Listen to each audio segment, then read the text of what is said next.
తెలుగు సినీ ప్రేక్షకులకు, మెగా అభిమానులకు నమస్కారం. మా ఎస్విసి సంస్థకి రామ్ చరణ్ గారికి, చిరంజీవి గారికి ఎంతో అనుభవ సంబంధం ఉంది. మా ఇద్దరి మధ్యలో చరణ్ గారికి నా మధ్యలో మంచి రిలేషన్షిప్ ఉంది. నేను అభిమానించే హీరోల్లో రామ్ చరణ్ గారు ఒకరు. ఆయనని అవమానపరచడం కానీ, ఆయనని కించపరచడం కానీ నా జన్మలో నేను ఎప్పుడు చేయను. నేను ఇచ్చిన ఇంటర్వ్యూలో ఆయన గురించి చిన్న మాట దొర్లినా అది నా తప్పే.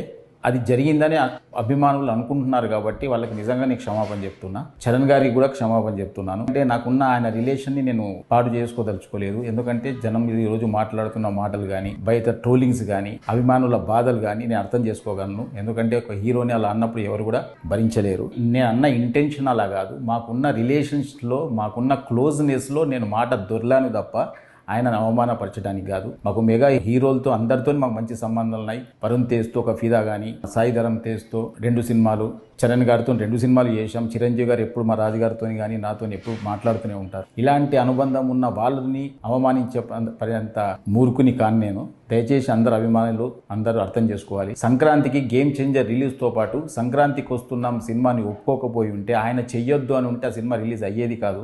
ఆ రోజు ఆయన మనసు గొప్పది కాబట్టి ఆ రోజు ఇబ్బందులో ఉంటారేమో ఫైనాన్షియల్గా అనుకుంటూ కూడా ఆయన, ఎందుకంటే పెద్దగా బడ్జెట్ అయిన సినిమా కాబట్టి మీరు మంచిగా దీన్ని కూడా రిలీజ్ చేసుకోండి అని ఒక గొప్ప మనసుతో ఒప్పుకున్న వ్యక్తి ఆయన. ఆయనను ఎందుకు అవమానపరుస్తాం? దయచేసి నేను ఆయన మాటలు కానీ అపార్థం చేసుకుంటే ఫ్యాన్స్కి అందరికీ నేను క్షమాపణ చెప్తున్నా. దయచేసి మా రిలేషన్ పాడు చేయొద్దు. మాకు మళ్ళీ నెక్స్ట్ ఒక ప్రాజెక్టు రెడీ అయింది. నెక్స్ట్ చరణ్ గారితో సినిమా తీయబోతున్నాం. అలాంటిది అనవసరంగా మా ఇద్దరి మధ్య ఈ అభిప్రాయ భేదాలు తీయకండి అని అందరినీ వేడుకుంటున్నా. చూసిన ఆంధ్ర ప్రేక్షకులందరూ కూడా గమనించాలి, నాకు చరణ్ గారికి మంచి రిలేషన్ ఉంది. నేను ఆయన గురించి ఎప్పుడు తప్పు మాట్లాడను. ఇచ్చిన ఫస్ట్ ఇంటర్వ్యూ కాబట్టి కొంచెం నాకు తెలియకుండా కూడా ఏదైనా మాట దొర్లిందేమో, అలాంటిది కూడా ఏదైనా అర్థం చేసుకోవాలని అందరికీ కోరుకుంటున్నాను. Thank you very much.